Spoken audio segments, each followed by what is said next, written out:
आज हम 12th class की फिजिक्स का अगला टॉपिक पढ़ते हैं, समविभव प्रश्न।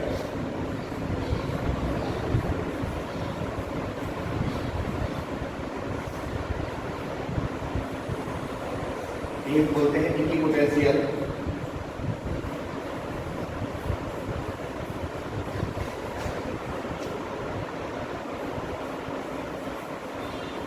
सरफेस, समविभव पृष्ठ जिसे इंग्लिश में बोलते हैं इक्विपोटेंशियल सरफेस। जैसे नाम से ही याद है, समविभव अर्थात समान विभव, अर्थात वैद्युत क्षेत्र में वह पृष्ठ जिसके प्रत्येक बिंदु पर विभव का मान समान हो, समविभव पृष्ठ कहलाता है। वैद्युत क्षेत्र में स्थित वह पृष्ठ जिसके प्रत्येक बिंदु पर विभव का मान समान हो, समविभव पृष्ठ कहलाता है।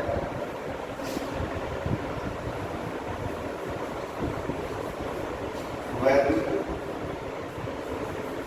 क्षेत्र में वह पृष्ठ जिसके प्रत्येक बिंदु पर विभव समान हो, समविभव पृष्ठ।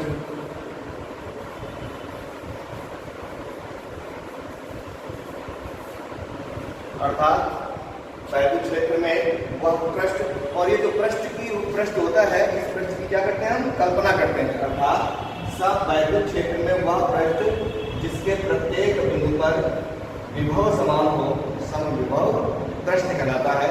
अब हम ये देखेंगे कि समविभव पृष्ठ के गुण क्या होते हैं।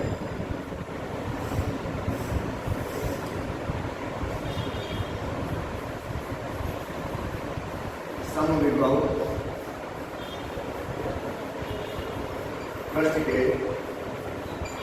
गुण इंग्लिश में बोलते हैं प्रॉपर्टीज ऑफ इक्विपोटेंशियल सरफेस। देखिएगा समविभव पृष्ठ के गुण क्या होते हैं। पहला गुण, समविभव पृष्ठ के पहला गुण तो यही है जो हम परिभाषा में लिखे हैं, अर्थात विभव समान होता है कहाँ पे, पृष्ठ पे। तो पहला गुण तो हमारी परिभाषा ही है, समविभव पृष्ठ के प्रत्येक बिंदु पर विभव का मान समान होता है। समविभव पृष्ठ के प्रत्येक बिंदु पर विभव समान होता है। देखिएगा दूसरा गुण इसका क्या है। दूसरा गुण होता है समविभव पृष्ठ के किन्हीं दो बिंदुओं के मध्य विभवांतर समान होता है। देखिएगा पृष्ठ के प्रत्येक बिंदु पर अगर विभव का मान समान है, अर्थात विभवों का अंतर शून्य है, और विभवों के अंतर को क्या कहते हैं, विभवांतर कहते हैं। तो समविभव पृष्ठ के किन्हीं दो बिंदुओं के बीच विभवांतर शून्य होता है। समविभव पृष्ठ के किन्हीं दो बिंदुओं बीच विभवांतर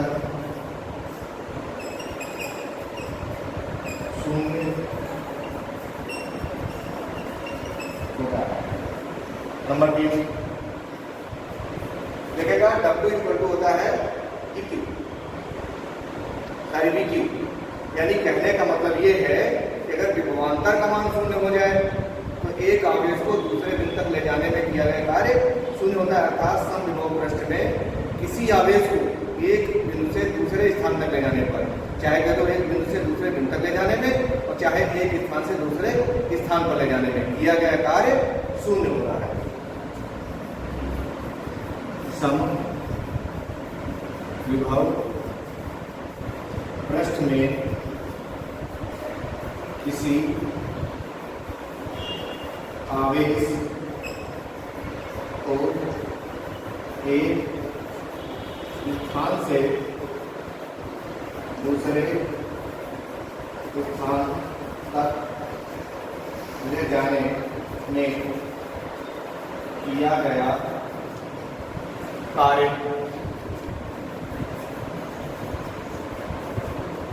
शून्य होता है। देखिएगा फोर्थ नंबर प्रॉपर्टी क्या होती है? वैद्युत क्षेत्र की दिशा समविभव पृष्ठ के लंबवत होती है। वैद्युत क्षेत्र की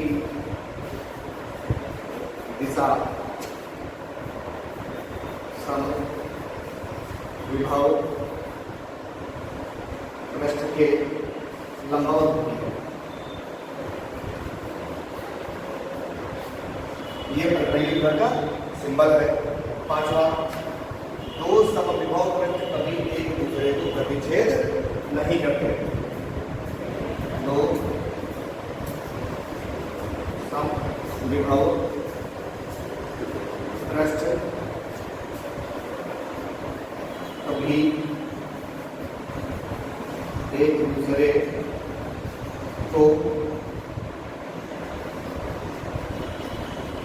प्रतिच्छेद नहीं करते। अब क्यों नहीं करते हैं? क्योंकि प्रतिच्छेद बिंदु पर दो लंबवत रेखाएं खींची जा सकती है। जैसे मान लेते हैं एक प्रतिच्छेद बिंदु है, ये दो पृष्ठ है और कहीं पर इन्होंने काट दिया है, तो देखिएगा इस वाले पृष्ठ की लंबवत रेखा ये हो जाएगी और इस वाले पृष्ठ की लंबवत रेखा ये हो जाएगी। अर्थात यदि समविभव पृष्ठ एक दूसरे को प्रतिच्छेद कर जाए तो प्रतिच्छेद बिंदु पर दो लंबवत रेखाएं हो जाएंगी और इससे यह निष्कर्ष निकलेगा कि यहाँ पर वैद्युत क्षेत्र की दो दिशाएं हैं जो संभव नहीं है। अर्थात प्रतिच्छेद बिंदु पर अर्थात समविभव पृष्ठ कभी एक दूसरे को प्रतिच्छेद नहीं करते हैं। और अंतिम प्रॉपर्टी देखिएगा, जहां वैद्युत क्षेत्र प्रबल होता है वहां पर समविभव पृष्ठ पास पास होते हैं और जहां पर वैद्युत क्षेत्र दुर्बल होता है वहां पर समविभव पृष्ठ दूर दूर होते हैं। प्रबल वैद्युत क्षेत्र में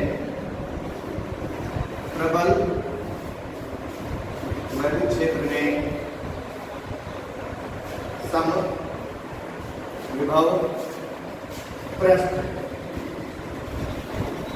पास पास, जबकि दुर्बल में दूर दूर होते हैं।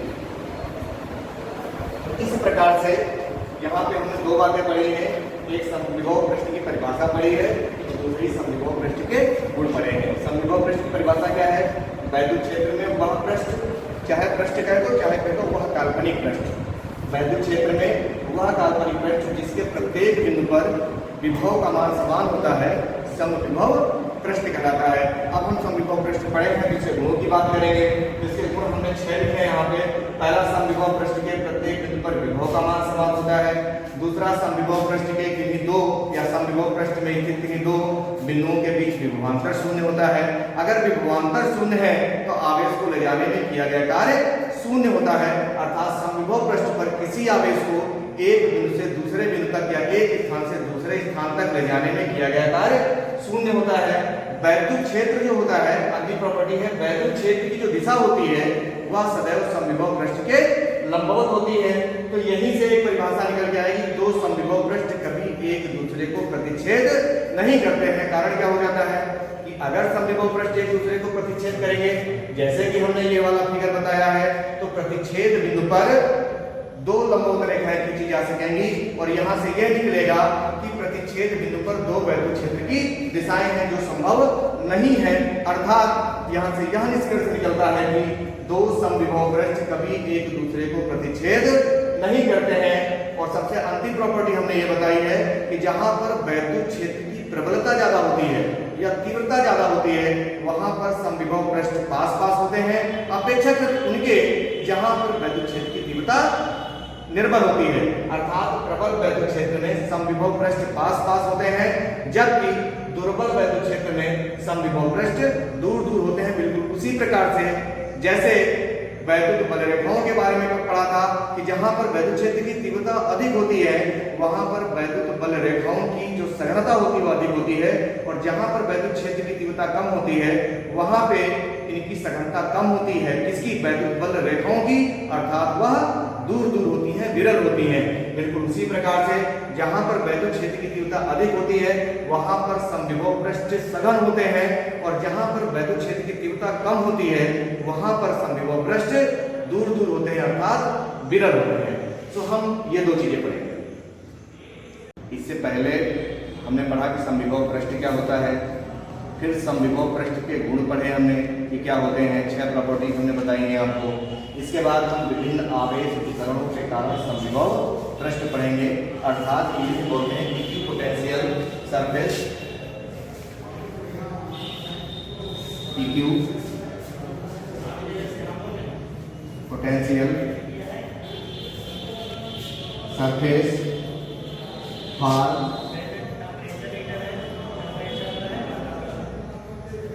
डिफरेंट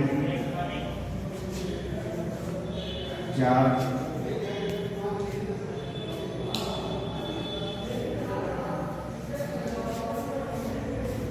और डिफरेंट चार्ज डिस्ट्रीब्यूशन, अर्थात विभिन्न आवेश वितरणों के कारण हमें समविभव पृष्ठ निकालना है। कैसे कैसे होते हैं विभिन्न आवेश वितरण? सबसे पहला हम मान लेते हैं बिंदु आवेश वितरण के कारण समविभव पृष्ठ। बिंदु आवेश वितरण के कारण समविभव पृष्ठ कैसा होता है? तो देखिएगा, जैसे ये हमारा एक बिंदु आवेश है, मान लेते हैं धनात्मक बिंदु आवेश है, या ये कह दिया जाए कि धनात्मक है कि ऋणात्मक है, हमें पता नहीं। अगर धनात्मक कहेंगे तो जो यहाँ से जो वैद्युत बल रेखाएं निकलेंगी वह बाहर की ओर जाएंगी,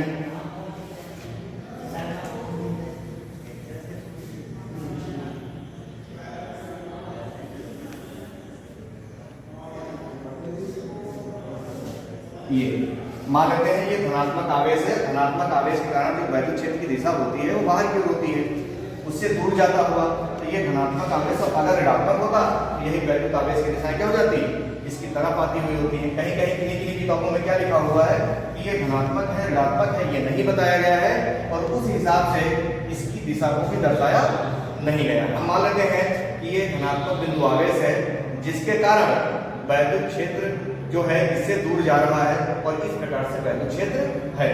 तो धनात्मक बिंदु आवेश या बिंदु आवेश वितरण के कारण जो समविभव पृष्ठ होता है वह बिंदु आवेश को केंद्र मानकर संकेंद्रीय गोलीय पृष्ठ जिसके समविभव पृष्ठ होते हैं। अर्थात बिंदु आवेश वितरण के कारण बिंदु आवेश को केंद्र मानकर खींचे गए संकेंद्रीय या संकेंद्रीय गोलीय पृष्ठ समविभव पृष्ठ कहलाते हैं। जैसे मान लेते हैं एक हमारा गोला ये है, दूसरा गोला हमारे पास ये है,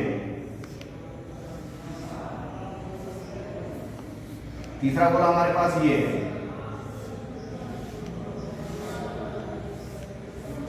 यानी इस बिंदु आवेश को केंद्र मानकर जो ये गोलीय पृष्ठ खींचे गए हैं, यही गोलीय पृष्ठ जो होते हैं वह समविभव पृष्ठ है।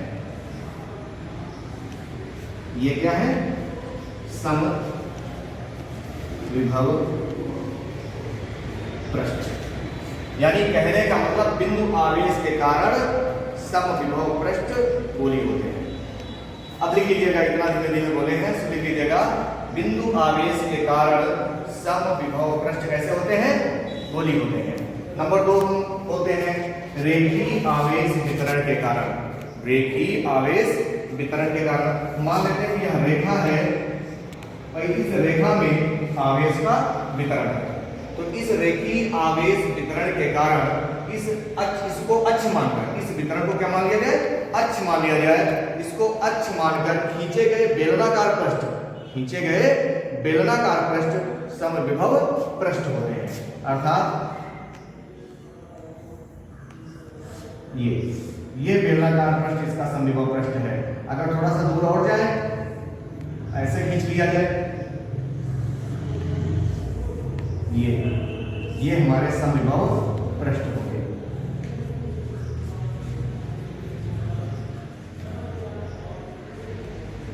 ये समविभव पृष्ठ हो गए। रेखीय आवेश वितरण के कारण समविभव पृष्ठ कैसे होते हैं? बेलनाकार होते हैं। और तीसरा पॉइंट यहाँ पे लिख लेते हैं एक समान वैद्युत क्षेत्र में, यानी बहुत दूर हमारा बिंदु आवेश हमारे रखे हुए हैं, और जब आवेश से बहुत दूर जो वैद्युत बल रेखाएं होती हैं वो कैसी हो जाती हैं, एक दूसरे के समांतर हो जाती हैं। और जहां पर वैद्युत बल रेखाएं समांतर हों वहां पर जो वैद्युत क्षेत्र की जो तीव्रता होती है वह एक समान हो जाती है, अर्थात एक समान वैद्युत क्षेत्र में जो समविभव पृष्ठ होते हैं हमारे,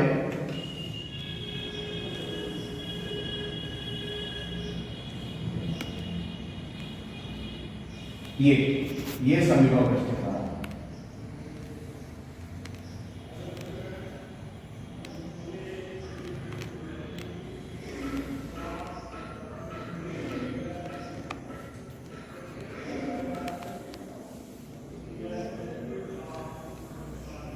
ये यानी एक समान वैद्युत क्षेत्र में समविभव पृष्ठ समदूरस्थ और वैद्युत क्षेत्र के लंबवत होते हैं। और होता कैसा है, समांतर, अर्थात एक समान वैद्युत क्षेत्र में समविभव पृष्ठ एक दूसरे के समांतर और वैद्युत क्षेत्र के लंबवत होते हैं। और जब ये वैद्युत क्षेत्र के लंबवत हो जाएंगे तो एक समान, हमने पहले ही कहा है कि वैद्युत क्षेत्र कैसा है, एक समान है। एक समान होने का तात्पर्य यह है कि यहाँ पर वैद्युत बल रेखाएं कैसी है, समांतर है, और ये सभी पृष्ठ एक दूसरे के वैद्युत क्षेत्र के लंबवत है, तो ये पृष्ठ भी एक दूसरे के क्या हो जाएंगे, समांतर हो जाएंगे। तो यहाँ से हमारे 3 पॉइंट्स निकलते हैं।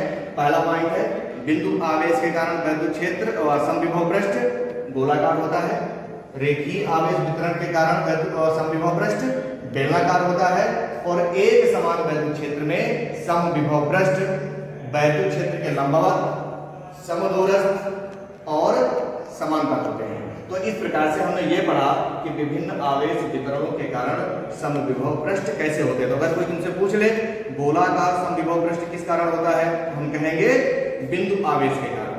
अगर कह दिया जाए बेलनाकार समविभव पृष्ठ कैसा होता है तो हम कहेंगे रेखीय आवेश के कारण। अगर कह दिया जाए समतल समविभव या समतल समांतर समविभव पृष्ठ कैसे होंगे तो हम कह देंगे या तो जो बिंदु आवेश है, जो आवेश है बहुत दूर रखे हुए हो, या भी कह सकते हैं और ये भी कह सकते हैं कि जो वैद्युत क्षेत्र की तीव्रता है वो कैसी हो, एक समान। अर्थात एक समान वैद्युत क्षेत्र में समविभव पृष्ठ समांतर होते हैं, समदूरस्थ होते हैं। इस प्रकार से हम कह सकते हैं कि विभिन्न आवेश वितरणों के कारण समविभव पृष्ठ कैसे होते हैं। इस प्रकार से हम इनको निकालेंगे।